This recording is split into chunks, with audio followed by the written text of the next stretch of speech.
In previous videos, we were introduced to the transformer and we saw what would happen if we wired a resistor in series with an AC EMF source. So now what I'd like to do is take a look at what would happen if we wire a capacitor across an AC EMF source.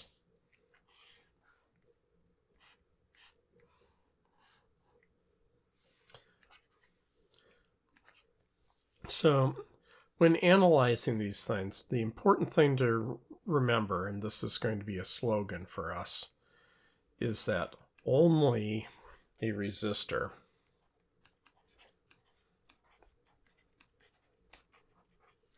can dissipate energy.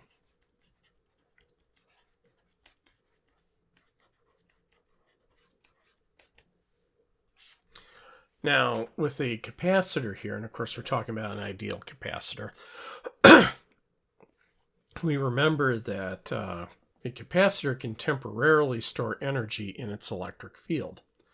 So as our EMF source oscillates back and forth in voltage, it'll first drive a current one way and then the other, like so.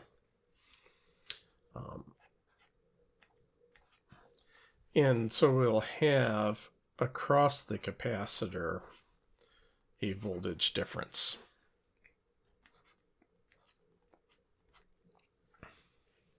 Oops, instantaneous. There we go.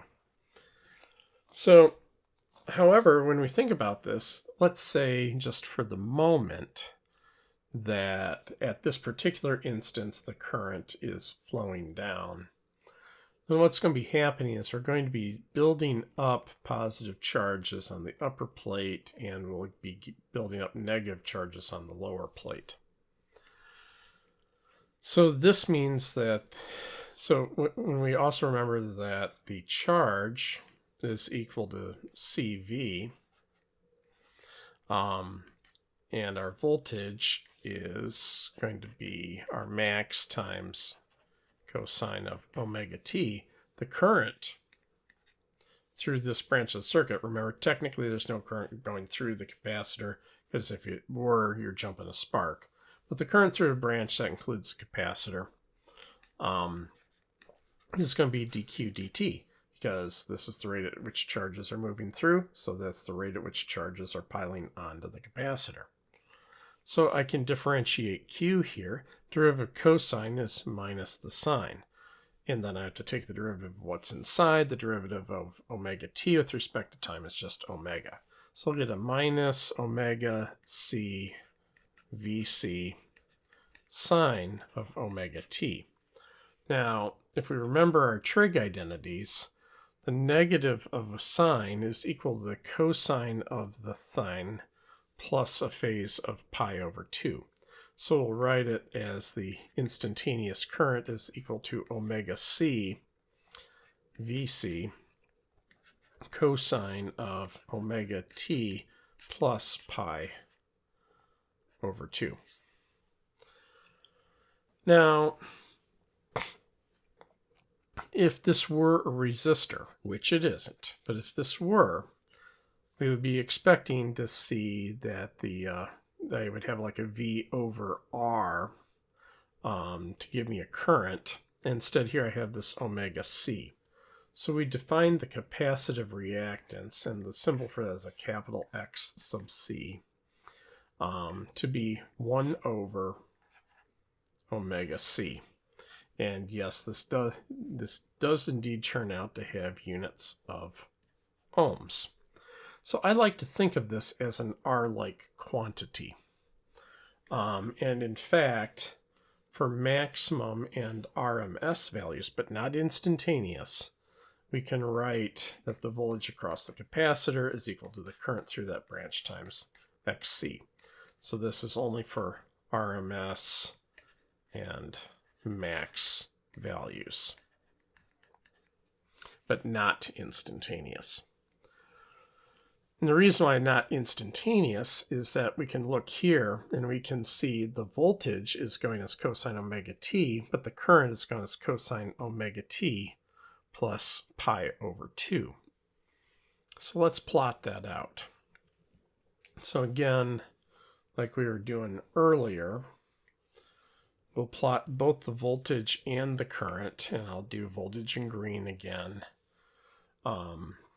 Say if this is 1 period, something like that. There, that's 1 period. The current, which I'll plot in purple, will be doing something like that.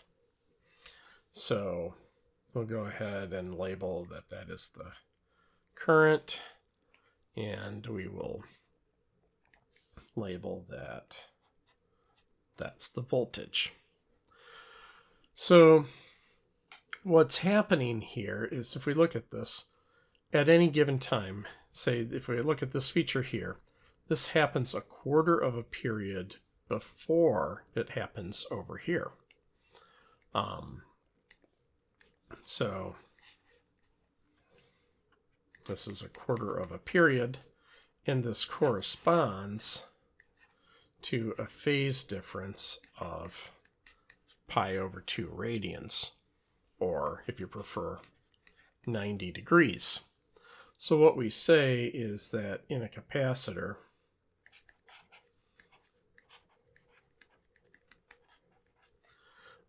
current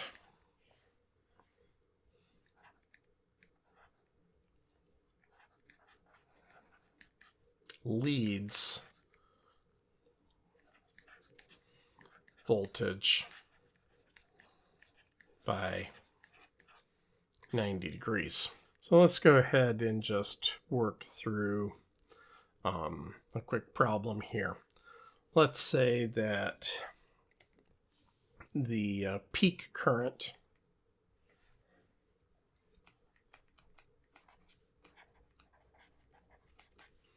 through some capacitor,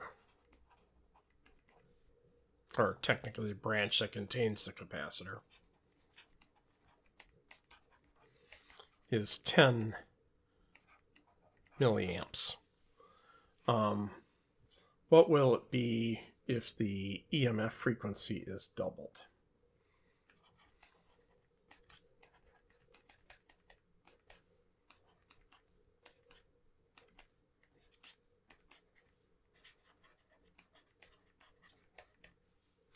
Well, we can go ahead and say that the EMF source is going to be equal to IXC,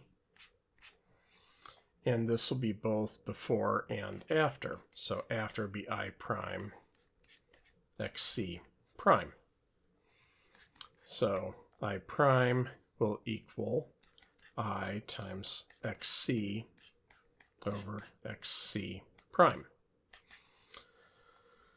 So this will be 1 over omega C divided by 1 over omega prime C. Now the C's cancel, and if I clean this up, this is I times omega prime over omega. So if I've doubled the doubled the frequency here, that means that the angular frequency have also doubled. So it's what I had before, twice what I had before. So this would be 2 times 10 milliamps is 20 milliamps. Alrighty. So this is an important thing for us to realize. When we take a look at the limits here, as frequency goes up, inductive reactance goes down. And that makes sense because you'll literally have less time to put charges on the capacitor, so you can't store as much energy in the capacitor. So you'll be hindering the flow of current through the branch less. So as frequencies go higher and higher and higher, a capacitor acts more like a wire. As frequencies go lower and lower and lower, it becomes more and more like just a break in the circuit. It becomes harder and harder for current to go through. All right, so what if instead we have an inductor?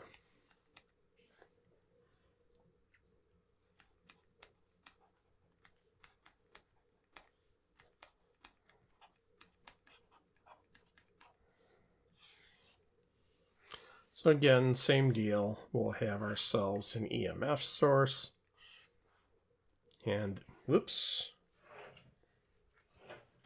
an EMF source and an inductor. So we already know that if this were DC, which would correspond to a frequency of 0, the inductor basically just acts like a wire after we wait a while. So we expect that when the frequency is low, that the current going through the inductor should be high.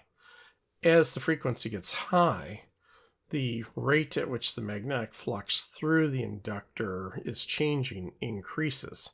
This will increase the back EMF, which will depress how much current can go through the circuit. So we can again do the same thing here. We can go ahead and write Kirchhoff's loop law for this and get that. Or, well, we can just say the voltage across the inductor is going to be equal to L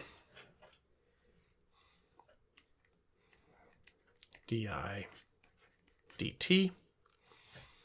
And what we'll do is we'll rearrange this to get di is equal to V sub L over L dt.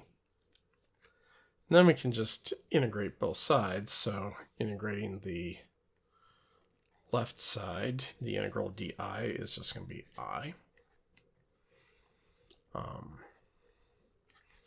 And we can pull out the constants here. So this is going to be VL here is going to be capital V, our max value, cosine omega t. So if we pull out the constants, we're going to get capital VL over L.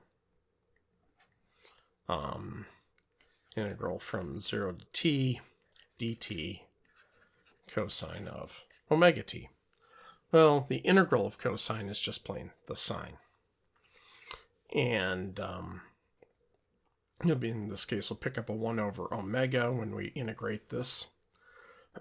So this is going to become V over L, VL over omega L,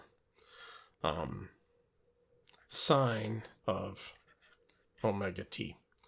And in the spirit of what we did before, we'll say that this is VL over omega L. And now the identity will be cosine omega t minus pi over 2.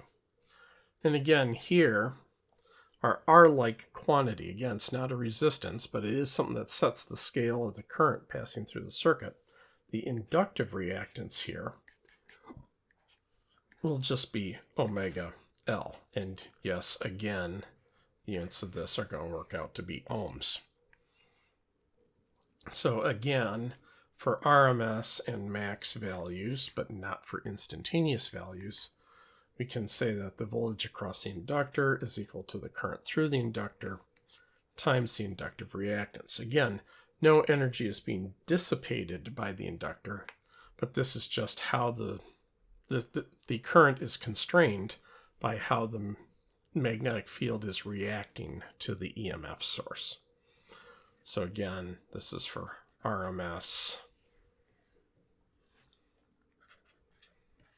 and max values, but not instantaneous.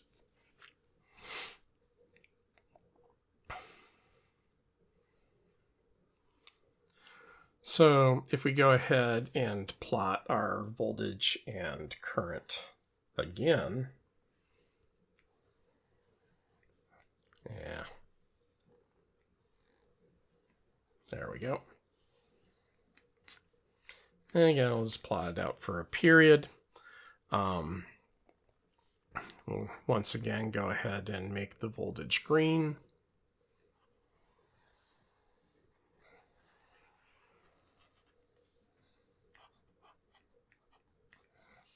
And we'll make the current purple. It's going to come to a max there, 0 there, max there, 0 there. So we can see again, we're 90 degrees out, but the difference here is that, and so again, this is separated by 1/4 of a period, which means that's going to correspond to, again, a phase difference here, in this case, minus pi over 2, right? Yep. Or negative 90 degrees.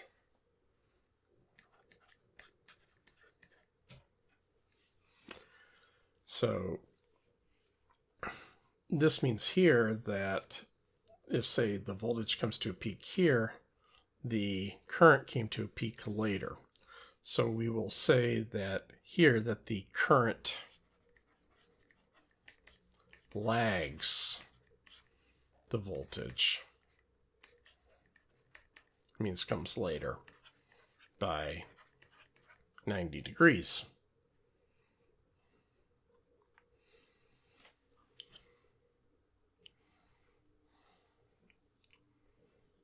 All right.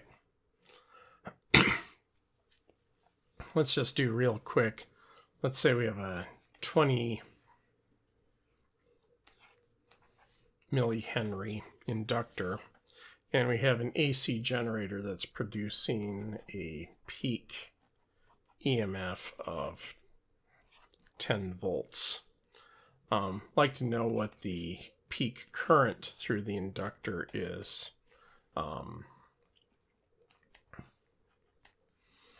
If the frequency is 100 hertz. And then we'll go ahead and revisit that for 100 kilohertz. So again, we can say that as long as it's not an instantaneous value, we can say V equals I XL. So I will equal V over XL, which equals V over omega L, which is V over 2 pi FL. Alrighty. So we said it's a 10 volt source, or 10 volt peak, but we are solving for a peak here, so that's good. We said that's so 2 pi, say 100 hertz. And we said that it was a 20 millihenry inductor, so 0.02 henries. Alrighty, so that works out to be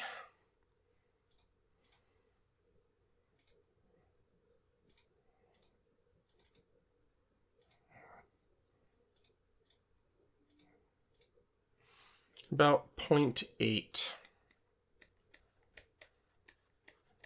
amps. Now, what if instead of it being 100 hertz, the frequency were 100 kilohertz? Well, that would increase the inductive reactance by a factor of 1,000, which would decrease the current by a factor of 1,000. So that would be 0.8 milliamps rather than 0.8 amps. So sure enough, as frequency goes up, it becomes harder and harder for current to pass through the inductor, just like we said. All right. So it can be a little tricky to remember the whole lead or lag thing. So fortunately, there is a mnemonic for this. you should always remember your friend, Eli the Iceman. Notice I wrote the E's in cursive. That's to remind us of EMF. So the way this works is the L means inductor. Here in Eli, the EMF, or the voltage, leads the current because it came before in Eli. In ice, C is the capacitor. The current leads the voltage, or the EMF, in a capacitor. So that's just a handy way to remember it. You pick out the device, see which thing comes before. That's the thing that leads. This is the thing that lags by 90 degrees. All right, so in the next series of videos, we'll start taking a look at what happens if we put inductors, capacitors, and resistors all together in the same circuit. So catch you over there.